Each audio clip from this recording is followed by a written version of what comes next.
Audra here at Homesteading in Idaho. I'm starting to get the green thumb itch really, really bad, just wanting to garden, and it's February 1st. It is, I mean, actually it's kind of warm. We hit 54 degrees today, but it's just not gardening weather. It really isn't, unless you've got a cold frame, or like here we're in the greenhouse, so I can get away with some gardening. But the whole point of coming on here today was to talk to you guys about safety when it comes to container gardening.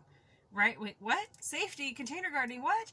So it's all about your soil. And like, I also buy bagged fertilizer. I also have my own fertilizer that we're going to have, that the goats have composted, and the chickens, and we get some from our neighbors. I have wood chips. But did you guys know there's safety you need to be thinking about when it comes to using those?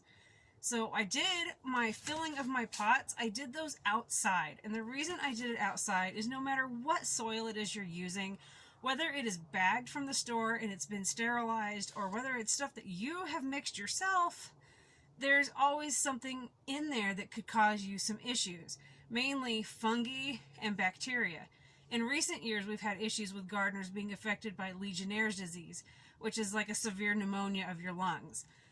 So, to keep from breathing in that potential yucky bacteria that could cause myself harm, I do all of my soil prep outside. I put everything outside. In years before, I just did it here in the greenhouse, or I did it in the house, didn't think twice about it. But nobody wants to get sick.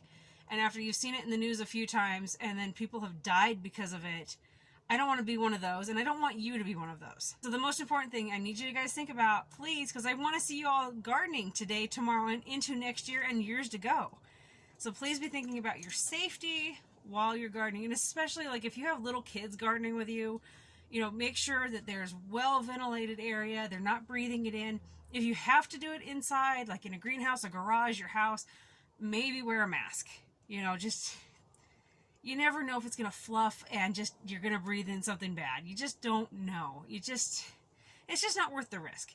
So that's why I do mine outside.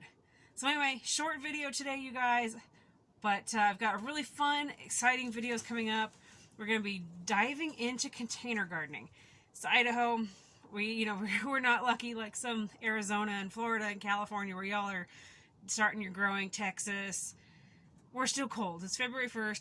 Even though we hit 54 degrees, it's still not gardening weather unless you have a greenhouse or some cold frames or something like that going on. So anyway, I've got more videos that are going to be coming your way. If you have any questions, feel free to ask. I'd love to hear from you. And I love hearing from you guys anyways. So leave me a comment, and I'll see you in the next video.